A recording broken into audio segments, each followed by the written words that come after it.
A long, long time ago, when unicorns still roamed the forests and the merfolk still dwelt in the shallow waters frequented by men, there ruled in the kingdom of Daventry King Edward and his lovely queen. The people of Daventry were prosperous and happy, and everywhere peace reigned. But the king and queen were sad, because they were childless. They had no son to inherit the throne, nor a daughter to gladden their hearts. One bright sunny day, King Edward the Benevolent, for so he was called, and his queen were walking in the castle garden, when suddenly before them appeared a powerful sorcerer. "I know your problem, and I can cast a spell that will bring you a child," he said. "Oh, great sorcerer, if you can help us, we will be everlastingly grateful," said the queen. "We'll bestow upon you many honors and great riches," said the king. "I have no use for honors or riches. My payment will not be so great. All I ask in return is the mahogany-framed mirror that hangs in your private chamber."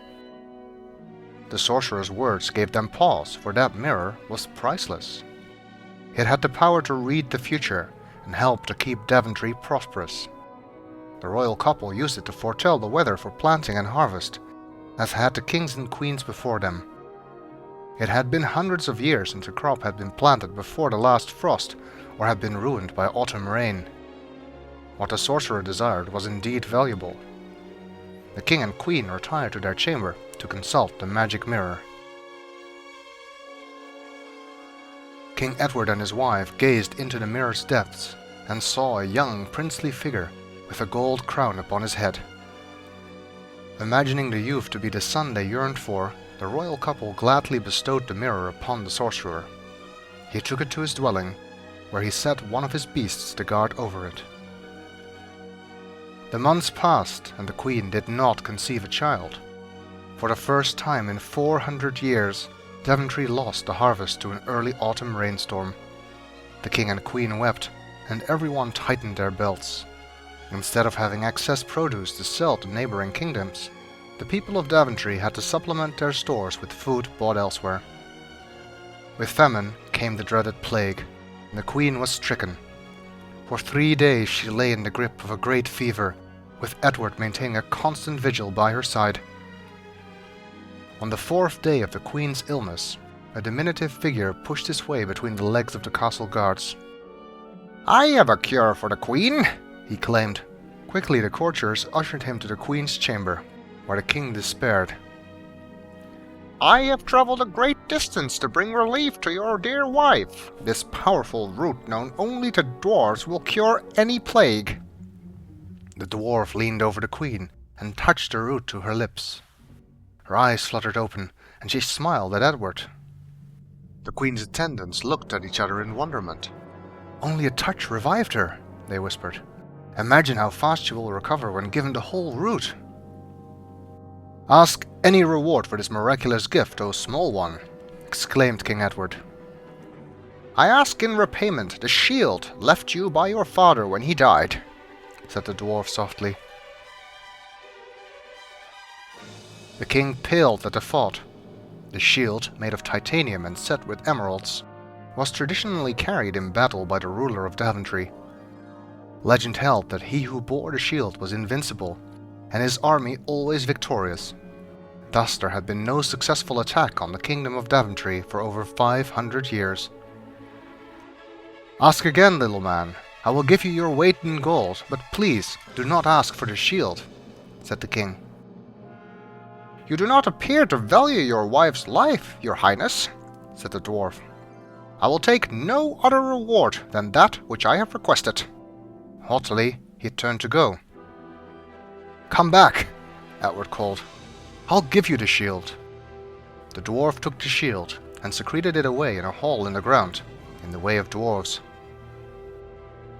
The queen partook of the root, but to no avail. She worsened and died. Daventry's church bells tolled in mourning, and the king vowed vengeance against the false dwarf. Years passed, and the news of the loss of the shield spread. Armies attacked the weakened Daventry, and the king went out to lead his armies without the shield. Never before did they have the need of the mirror to foretell enemy moves. Now, that too was gone. Many years passed, and the king was very lonely. One day, while out riding with his courtiers, Edward came upon a pack of wolves tearing at the lower limbs of a big tree. When the group approached, the wolves scattered to reveal a beautiful young woman perched in the tree. She descended regally. "I thank you for the rescue, kind sirs. I am the Princess Dahlia of Cumberland. I was traveling through this land when that pack of wolves fell upon my group. My bodyguard fled in terror from their fangs, leaving me quite alone. I owe you my life and my heartfelt gratitude."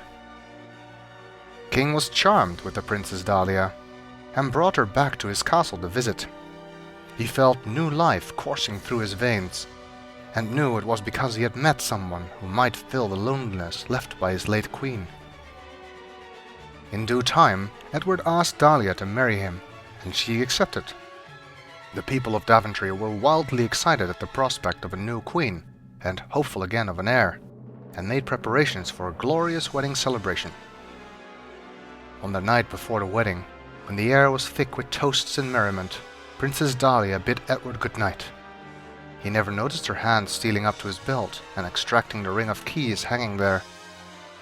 Much later, the royal treasurer approached the king with alarming news. He had discovered the treasury door standing open with the king's own key in the lock. The Princess Dahlia had been inside, holding a small chest of gold. The treasurer stood frozen to the spot. The princess's bright laughter changed to a witch's cackle as her form grew old and withered. She grasped the chest and mounted her broom to fly out the open window. The treasurer watched in dismay as she swooped up through the clouds and disappeared. When the king heard the news, he wept in despair. That chest was magic and the last great treasure remaining in Daventry. No matter how much was taken from it, the chest always remained brimful of golden coins. Without the chest, he could buy no more food, pay no more soldiers. Many more years passed, and Daventry grew poor and weak. King Edward was old and feeble, and saw that his end was near. Fearing that the country would fall into even greater disorder when he died, he sent for his favorite knight, Sir Graham. "You are the bravest and truest knight in my kingdom, Sir Graham. Long ago, I envisioned your form in my magic mirror, and thought I was seeing my son and heir. The years have proven me at least half wrong, but the prophecy may yet be fulfilled. To prove yourself worthy of my crown, I command you to journey out into the world and retrieve the 3 great treasures taken from Daventry by treachery and stealth.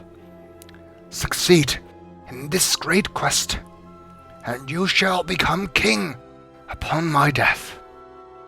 Fail, and our beautiful Daventry will grow ever weaker until it is invaded and conquered by unfriendly nations.